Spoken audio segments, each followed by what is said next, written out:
But Baalbek, which is located in Lebanon, and I had the great privilege of going there in September of last year, exactly 1 month. Baalbek has mocked human logic for thousands of years. Its megalithic stones weigh more than any modern crane can lift, yet ancient builders fitted them with surgical precision long before recorded history began. For centuries, experts have argued, who built this place? Ancient engineers, forgotten civilizations, or forces we still can't explain? But the real shock came when scientists discovered what those colossal stones were hiding. For thousands of years, it's been one of the world's great mysteries. Beneath the temple lies a secret so astonishing that it rewrites everything we thought we knew about Baalbek. What they uncovered wasn't just unexpected, it was something the world was never meant to see. Why this discovery shook the Lebanon? Baalbek remains one of the most baffling ancient sites on the planet. Standing in Lebanon's Bekaa Valley, just 85 kilometers from Beirut, its towering columns still dominate the landscape thousands of years after they were raised. The Temple of Jupiter, the crown of the complex, is an engineering marvel. Colossal stone blocks stacked with such impossible precision that modern builders still struggle to explain how it was done. Baalbek demands awe, and it demands answers. But recently, during what should have been a routine restoration of the temple floor, archaeologists uncovered something no one was prepared for. While stabilizing a fractured section near the inner sanctuary, a stone slab unexpectedly shifted, exposing a narrow gap below. When the debris was cleared, the team found an entrance, one absent from every historical map, record, or survey of Baalbek. The passage below was cold, dry, and eerily perfect. Limestone blocks fit so tightly together they appeared seamless, their surfaces gleaming under flashlight beams as though polished to glass. News of the discovery spread instantly, drawing international teams from Germany, France, and the United States. Drones buzzed overhead as experts documented what many called an impossible corridor. Early reports revealed construction methods unlike anything from Roman or Phoenician history. Stranger still were the carvings etched along the walls, symbols that matched no known script. Some repeated in geometric sequences, almost as if encoding a mathematical formula. The deeper researchers pushed, the more divided they became. Decorative art, a forgotten civilization, or something even older. Ground-penetrating radar detected a perfectly symmetrical chamber 30 meters beneath the sanctuary, completely sealed, perfectly aligned with the temple's foundations. Engineers warned against drilling, but the data suggested deliberate concealment. Within days, the Lebanese Directorate of Antiquities closed Baalbek to the public. Officially, it was for safety. Unofficially, rumors spread that something about the readings had alarmed the experts. Locals whispered of a curse, scientists whispered of history rewritten. What began as routine repairs had turned into a guarded investigation watched by entire governments. And as excavation continued under strict secrecy, one question grew louder than ever. Who built Baalbek before the Romans ever arrived? A civilization out of place. The theories surrounding Baalbek grew stranger with every new discovery. Archaeological evidence already suggested the site could date as far back as 6,000 to 9,000 BC, far older than most ancient civilizations recorded in history. Some scholars insisted it was Phoenician, built as a temple to Baal, the storm god believed to anchor the heavens to the earth. Ancient writings described his home as a fortress of stones that sang with thunder.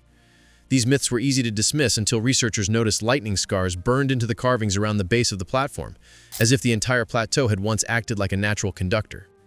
Others pointed to even older legends.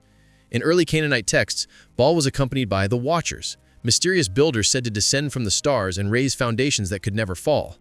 Later traditions transformed them into giants, punished for revealing forbidden knowledge. The arguments intensified. Were these stories faint memories of a forgotten civilization later worshipped as gods? Or was the resemblance between myth and discovery nothing more than coincidence? Trying to separate belief from fact, researchers pushed deeper. When the hidden corridor was secured, excavation began beneath the Roman foundations. What they found defied the official timeline. Buried between limestone blocks was a layer of compacted soil containing wood and charcoal. Radiocarbon dating revealed something stunning. These materials were thousands of years older than the Roman temple. After multiple tests confirmed the dates, the team realized the Romans had built on top of a structure far older than their own. As the lowest layers were exposed, the differences were unmistakable. The upper stones bore sharp, precise Roman chisel marks, but the deeper blocks looked nothing like them. Their surfaces were smoothed, fused, almost melted, as though shaped by extreme heat or pressure impossible for ancient stoneworkers. Under magnification, the limestone appeared vitrified, glossy like glass. Stranger still, faint symbols were etched into several base stones, repeating patterns that resembled mathematical sequences rather than any known script. None matched Greek, Latin, or Phoenician markings. Two completely different construction technologies had been used on the same site, one Roman, one belonging to something far older. Quietly, the team gave the unknown builders a name, the first architects, a respectful acknowledgement of a civilization that shouldn't exist in the historical record. Then came the discovery that changed everything. While clearing the deepest boundary of the trench, a researcher's trowel struck something soft, not stone, but curved and pale. Brushes replaced tools as the team held their breath. Moments later, the unmistakable shape of a human skull emerged, buried in a layer believed to be older than human presence itself. The mystery of Baalbek had just entered an entirely new realm. The builders who never walked away. When the human remains first surfaced, no one could identify who they belonged to. The bodies lay twisted against the ancient quarry wall, crushed beneath broken stone as if frozen in the moment disaster struck. Some were sprawled forward, others curled beneath fallen debris. No ceremony, no burial, just sudden death. As excavation continued, the scene revealed its truth. Scattered beside the skeletons were tools, stone hammers, chipped chisels, snap measuring rods. These were not warriors or priests, they were workers, laborers caught in the middle of their craft. Quietly, the team called them the builders who never escaped. But the deeper scientists looked, the stranger the story became. Metallic traces clung to the bones, not copper, not bronze, but a refined alloy nearly unknown in the ancient world. Forensic specialists found extreme wear in their shoulders, ribs, and spines, showing years of heavy lifting. Men and women alike bore identical patterns of strain, proof of grueling, continuous labor. Then one skeleton changed everything. Embedded in its skull was a tiny iron implant fused flawlessly into the bone. The placement was surgical, too precise for any known technology from the site's supposed age. And when carbon dating results came back, the shock was immediate. These workers lived thousands of years before the Romans, before the Phoenicians, before any civilization known in the region. DNA only deepened the mystery. Their genetic signatures matched no ancient population on record. It was as if they came from a lineage that had completely disappeared. The arrangement of the bodies told a tragic story. A single catastrophic collapse had sealed the quarry in an instant. But the fractures in the stone and the absence of burn marks, tool remnants, or collapsed precursors left researchers unsettled. Some blamed a structural cave-in. Others whispered about a more violent force, something unleashed during the building process itself. By nightfall, the entire camp was silent. Every hypothesis led to the same impossible conclusion. Something devastating occurred deep in that quarry. Something powerful enough to kill instantly and remain invisible to time. And if the stones could speak, they might be the only witnesses left. The stones that refused to forget. At sunrise, the research team gathered with one goal: to see if the stones themselves held answers. If there had been an explosion, a collapse, or some violent release of pressure long ago, the rock would have recorded the event, like a camera that captures light but never speaks. Samples were taken from the ancient quarry and from the deepest layers beneath the temple's foundation. No one understood why Baalbek was built exactly here. Some whispered it was chosen for its energy, a place where the ground itself pulsed with something unusual. But everyone expected normal geological results. What they discovered instead changed everything. Under the microscope, the limestone didn't behave like ancient stone. It wasn't chipped, cracked, or worn. It was smooth, almost glass-like. Its surface twisted as though it had been exposed to unimaginable heat. Heat intense enough to melt stone.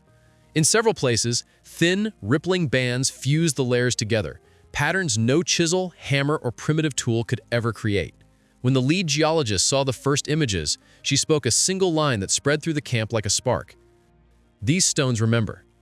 It stopped being poetic. It became the investigation's core theory. The next tests only deepened the mystery. Whenever metal instruments were brought near the samples, they behaved strangely. Compasses drifted from true north. Small pieces of metal clung to the limestone as if attracted by a weak charge. Faulty equipment was the first excuse, until the results repeated again and again. The stone was carrying an electrical charge. Limestone should not do that. Someone joked about a lightning strike. The laughter died quickly. No natural lightning could create such precise, organized patterns or preserve them for millennia. Then came the most unsettling discovery. Under controlled light, the cut surfaces of the massive blocks revealed faint, flawless parallel grooves. Every line pointed toward the temple's center. They were so fine, so uniform, that modern engineers admitted they looked machine-made. Over spans stretching 20 meters, the stone remained flat within fractions of a millimeter. Even today's industrial laser cutters would struggle to match that level of accuracy on blocks this massive. To measure the density, the team used acoustic sensors. When sound waves entered the stone, something extraordinary happened. The signal resonated, echoing like a low hum, deep and rhythmic. Then, one by one, other blocks began to respond, vibrating in perfect harmony, as though the entire site had been calibrated to a single frequency. The sound wasn't loud. but it felt alive. A researcher later said it was as if the stones were remembering their original purpose. By the end of the tests, one theory rose above the rest, quietly at first, then with growing certainty. The blocks weren't just building materials, they were pieces of a larger system. A system built to channel, focus, or contain an energy source that once flowed through the site.